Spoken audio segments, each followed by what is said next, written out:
အားလုံးမင်္ဂလာပါ MIDDC ကွန်ပျူတာသင်တန်း YouTube channel ကနေပြီးတော့ကြိုဆိုလိုက်ပါပဲကျွန်တော်ဒီနေ့မျှဝေပေးတော်မယ့်သင်ခန်းစာကတော့ Adobe After Effects မှာ video footage တွေထည့်လို့မရတဲ့ပြဿနာလေးကိုဒီ video file လေးထဲမှာဘယ်လိုမျိုးထည့်လို့ရအောင်လုပ်မလဲဆိုတာကိုရှင်းပြပေးတော့မှာဖြစ်ပါတယ်ဒီသင်ခန်းစာကိုစတင်ကြမှာကျွန်တော်ရဲ့ YouTube channel ကို subscribe လုပ်ရသေးရင် subscribe အရင်လုပ်ထားပေးဖို့တောင်းဆိုပါတယ်ကြည့်တာဆိုရင်တော့ Adobe After Effects ကိုဖွင့်လိုက်မှာပေါ့နော် Adobe After Effects ကိုဖွင့်လိုက်တဲ့အခါမှာဒီလိုမျိုးမြင်ခွင့်ကြားလာပြီဆိုရင်ကျွန်တော်တို့က new project အသစ်တစ်ခုလုံးမှာဖြစ်တဲ့အတွက်ဒီ new project ကိုနေပြရမှာဖြစ်ပါတယ်မိမိတို့ကအရင်လုပ်ထားတဲ့ project လေးတွေပြန်သွင်းနေတယ်ဆိုရင်ဒီဘက်မှာကြာ recent project ဆိုတာရှိပါတယ်အဲ့ recent project လေးတွေကိုလည်းတုံးပြီးတော့ကျွန်တော်တို့လေ့ကျင့်လို့ရပါတယ်ဒီဘက်မှာဆို recent ဆိုတာ7 minutes ago ဒါကြတော့အချိန်နဲ့ကြည့်လို့ရတယ်2 days ago 14 days ago 15 days ago 15 days ago 15 days ago 2 months ago ပေါ့နော်ဒီဘက်မှာကြတော့ file size တွေကိုဒီဘက်မှာကြည့်လို့ရပါတယ်ဒီ project size ကဘယ်လောက်ရှိတယ်နော်ကြည့်တော့ဆိုရင်တော့ကျွန်တော်တို့ကproject တစ်ခုယူမှာဖြစ်တဲ့အတွက်ဒီ new project ဆိုတာကိုနေပေးရမှာပေါ့နော် new project ကိုနေလိုက်တဲ့အခါမှာကြတော့ဒီ after effects ကိုရောက်တော့ဒါဆိုရင် new project တော့ရလာပြီnew composition တစ်ခုလို့ရတယ်ပေါ့နော်ဒီနေရာမှာ ဒီနေရာမှာပေါ့နော် Adobe After Effects နဲ့ Adobe Premiere နဲ့မတူတဲ့အရာတစ်ခုကကြတော့ Adobe After Effects မှာကြတော့ composition ယူပေးရတယ်Premiere မှာကြတော့ sequence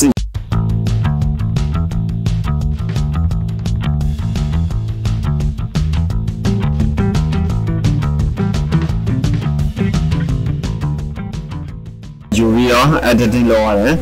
ကျွန်တော်တို့က After Effects တုံးမှာဖြစ်တဲ့အတွက် After Effects မှာ composition ယူပြီးတော့အလုပ်လုပ်ရတာဖြစ်တဲ့အတွက် create a new composition ကိုနေပေးလို့ရတယ်လို့ဒီအပေါ်မှာရှိနေတဲ့ဒီနေရာလေးကိုတော့မယ် new composition keyboard ပါဆိုတော့ control M ကို shortcut အနေနဲ့တော့လို့ရပါတယ်နော်character ဆိုတော့အလွယ်အနေနဲ့ကြတော့ဒီနေရာမှာနေလို့ရတယ်သူ့အနေနဲ့တဲ့အခါ composition setting ကြားလာမယ် composition settings name ကိုကျွန်တော်ကအခုလုံးမဲ့သင်ခန်းစာရဲ့နာမည်ပေးမယ်ပေါ့နော်important video footage problem ပေါ့နော် important video footage လို့ပဲနာမည်ပေးလိုက်မယ်နော်ဒါကြောင့် file size ကိုအရင်အကြီးမလို့ဒါတကယ်နာအနေနဲ့ပဲပြပေးတာမလို့920 HD resolution နဲ့ပဲလုပ်ပါမယ်နော်ဒီအပေါ်မှာကျတော့ဒါလေးကိုရွေးထားပေးပါ920နော်ဒီနေရာမှာကျွန်တော်ဒီလောက်ပဲဒီဟာလေးကိုပဲကျွန်တော်ရွေးထားလိုက်မယ်ပေါ့နော်ပြီးပြီဆိုရင်ဒီနေရာမှာ square piece ကိုရွေးမယ်ဒီကျွန်တော်အကောင်လေးတွေကတော့အကုန်လုံးဒီတိုင်းပဲရွေးပေးပြီးတော့ကျွန်တော်တို့ကဒီ okay ကိုနေလိုက်မယ်နော် okay နေလိုက်တဲ့အခါမှာကျတော့ဒီနေရာမှာကျွန်တော် fit ထားလိုက်မယ်နော် fit ထားလိုက်တဲ့အခါကျတော့ဒီဘက်ကိုနည်းနည်းရှင်းလိုက်နော်ဒါကြောင့် fit အနေထားပေါ့နော်ဒီကောင်က transparent ဖြစ်နေတယ်ဆိုထိုးဖောက်မြင်နေရတယ်ပေါ့နော်အဲ့ဒါကိုပိတ်ချင်တယ်ဆိုတော့ဒီအောက်မှာခလုံးလေးတစ်ခုရှိရအဲ့ဒါကိုပိတ်လိုက်လို့ရှိရင်ကျွန်တော်တို့ဒီcomposition ယူခဲ့တဲ့ color အတိုင်းအနီရောင်ရလာမှာဖြစ်ပါတယ်ဒီ composition color အနီရောင်ကိုကျွန်တော်ထပ်ပြောင်းနေတယ်ဆိုပြောင်းလို့ရတယ် composition settings နော်ဒီဘက်မှာ shortcut နေလဲဆိုရင်တော့ control K ကိုနေပြလို့ရတယ်ပေါ့နော် composition setting ဒီနေရာမှာ control K ကိုနေလိုက်လို့ရှိရင်အဲ့နေရာမှာမိမိတို့ကြံ့တဲ့ color လေးတွေကိုရွေးချယ်ပြီးတော့အသုံးပြုနိုင်ပါတယ်ကျွန်တော်ကတော့အနည်းရောင်ရွေးလိုက်လို့ဆိုရင်အနည်းရောင်ပေါ့နော်အနည်းရောင်ရွေးမယ် okay နေမယ်ဒါဆိုရင်တော့အနည်းရောင်composition background နဲ့ရရှိလာမှာဖြစ်ပါတယ်ကြည့်တာဆိုရင်တော့အခုကျွန်တော်တို့ကဒီနေရာမှာ video ထည့်မယ်ပေါ့နော်video ထည့်ရှင်အောင်ပေါ့နော်video ထည့်တဲ့အခါကျတော့ဒီ project ဆိုတာရှိတယ် project panel လို့ခေါ်တယ်เนาะဒီအတကူလောက် project panel အဲ project panel ကို double click နှိပ်လိုက်မယ် double click နှိပ်ပြီးတော့ဒီ video လေး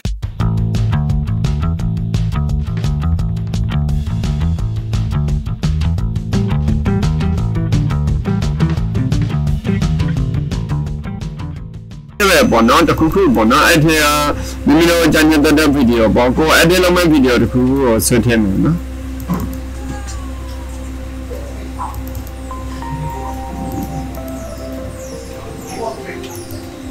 ဒီဗီဒီယိုလေးဖြစ်ဖြစ်မိမိကြံ့တဲ့ဗီဒီယိုဖေးဗီဒီယိုမဆိုထည့်ဆန်းလို့ရပါတယ်နော်ကျွန်တော်ဒီနေရာမှာထည့်လိုက်တဲ့အခါမှာဘယ်လိုပေါ်လဲဆိုတော့ဘာဗီဒီယိုပဲထည့်ထည့် ဒီ ဒီနေရာမှာအစိမ်းအောင်လာပေါ်တဲ့ပြဿနာပေါ့နော်ဒါ after effect အသုံးပြုတဲ့အခါမှာကြတော့ပေါ်တဲ့ပြဿနာဖြစ်တယ်Adobe After Effects ကိုအသုံးပြုတော့မယ်ဆိုရင်ဒါဆိုရင်ဒီဗီဒီယိုကနေပြဿနာဖြစ်တာလားသို့မဟုတ်တခြားဗီဒီယိုဖြစ်တက်လာဆိုပြီးတော့ကျွန်တော်တို့တခြားဗီဒီယိုတွေကိုထည့်ကြည့်အောင်ထည့်တဲ့အခါမှာ file ကနေပြီးတော့ import နဲ့ထည့်လို့ရတယ် import က file ကနေပြီးတော့နောက်ထပ်တစ်ခုက multiple files ရှိတယ် file နဲ့ထည့်မယ်ဆိုရင် control I keyboard ပေါ် shortcut နေနေဆိုရင် control I ကိုနှိပ်လို့ရတယ် control ရဲ့ I ကိုနှိပ်တဲ့အခါမှာကြာတော့ကျွန်တော်တို့ကဒီလိုမျိုးဗီဒီယိုထည့်တဲ့နေရာလေးကိုရောက်ရှိတော့မယ်နော်ပထမဗီဒီယိုမို့လို့ဒီလိုမျိုးပေါ်လာလားအစိမ်းရောင်ပေါ်လာလားဒီဗီဒီယိုကအစိမ်းရောင်ပေါ်မလားမပေါ်ဘူးလားကျွန်တော်ကြည့်အောင်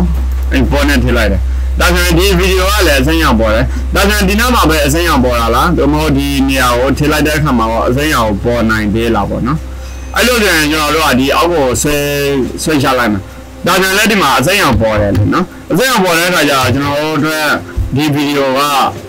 ဘာမှလုပ်လို့ရရှိမှာမဟုတ်ရလာမှာမဟုတ်အဲ့ခါကျတော့ကျွန်တော်တို့တွေဒါ Adobe After Effects ကိုသုံးနေတဲ့လူတိုင်းတနည်းမဟုတ်တနည်းကြုံတွေ့လာမယ့်ပြဿနာပဲဖြစ်ပါတယ်နော်ကဲအဲ့လိုဆိုရင်ဒီလိုမျိုးဖြစ်တဲ့ပြဿနာကိုဘယ်လိုမျိုးဖြေရှင်းမလဲဖြေရှင်းတဲ့နည်းလမ်းလေးကကြတော့ရှင်းပါပဲအဒီကနေပြီးတော့ preferences ဒါ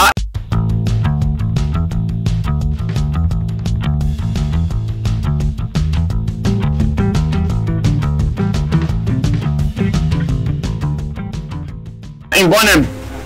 သက်ဆိုင်တဲ့ပြဿနာဖြစ်တဲ့အတွက် import ကိုဝင်ပေးရမှာဖြစ်ပါတယ်နော် import ဝင်နေတဲ့အခါကျွန်တော်တို့ဒါ setting နဲ့ကြာလာမယ် preferences ပေါ်လေးကြာလာမယ် import ကိုတန်းရောက်သွားလိမ့်မယ်အဲ့မှာကြတော့ဒီ enable hardware accelerated decoding requires restore ဆိုတဲ့ဟာလေးကိုအမှန်ရှိဖြုတ်ပေးရမယ်နောက်တစ်ခုကကြတော့အရေးကြီးတာ media disk cache ကိုတော့ပေးရမယ် media and disk cache ပေါ့နော် media and disk cache ကိုတော့ပြီးလို့ရှိရင်အဲ့ဒီနေရာမှာကျွန်တော်တို့ကဒီ empty disk cache ကိုအရင်နှိပ်ပေါ့နော် empty disk cache ကိုအရင်နှိပ်မယ် okay ကိုနှိပ်မယ်ပေါ့နော် empty disk cache ကိုအရင်နှိပ်မယ် okay ကိုနှိပ်မယ်ပြီးရင် clean database cache ကိုအရင်နှိပ်လိုက်မယ်ပေါ့နော် clean database cache ကိုအရင်နှိပ်မယ်ပြီးရင်အဲ့နှစ်ချက်ပြီးတော့ဆိုရင် okay ကိုထည့်နှိပ်မယ်ဒါဆိုရင်ကျွန်တော်တို့ဒါရလာပြီလားဆိုတော့မရသေးဘူးနောက်ထပ်တစ်ဆင့်ရှိသေးတယ်အဲ့ဒီကနေပြီးတော့ pass ကိုနေမယ်အဲ့ဒီကနေပြီးတော့ဒီ pass ကိုနေမယ် pass ကနေပြီးတော့ all memory and disk cache ကိုတော့မယ် all memory and disk cache ဒီလိုပေါ်လာပြီဆိုရင်တော့ okay ကိုနှိပ်ပေးလိုက်မယ်ဒါဆိုရင်ကျွန်တော်တို့အဲ့ပြဿနာဖြေရှင်းပြီးသားဖြစ်တော့ပြီပေါ့နော်ဒါဆိုရင်ဒါဒီမှာကြည့်လိုက်လို့ရှိရင်လည်းအစိမ်းရောင်ပျောက်သွားပြီဒီဗီဒီယိုကြည့်လိုက်ရင်လည်းအစိမ်းရောင်လေးပျောက်သွားပြီနော်အောက်မှာဒီဗီဒီယိုကလည်းအစိမ်းရောင်လေးပျောက်သွားတဲ့အခါကျတော့ကျွန်တော်တို့အလုပ်လုပ်ဖို့အတွက်ကိုအဆင်ပြေတော့ဖြစ်ပါတယ်နော်ကြည့်ဒါဆိုရင်ကျွန်တော်တို့ကနေပြီးတော့တကယ်လို့ Adobe After Effects ကိုအသုံးပြုရင်ဒီလိုမှန်ပါတယ်ဆိုရင်ဒီလိုမျိုးပြဿနာကြုံခဲ့ရမယ်ဆိုရင်ဒီနည်းလမ်းအတိုင်းကိုလုပ်ဖို့အကြံပေးပါတယ်အားလုံးပဲကျေးဇူးတင်ပါတယ်နောက်ထပ်ဗီဒီယိုမှာဒီထက်အရေးကြီးတဲ့သင်ခန်းစာတွေကိုတင်ပေးတော့မှာမို့လို့ကျွန်တော်လည်း YouTube channel ကို subscribe မလုပ်ရသေးရင် subscribe လည်းလုပ်ပေးဖို့တောင်းဆိုပါတယ်အားလုံးပဲကျေးဇူးတင်ပါတယ်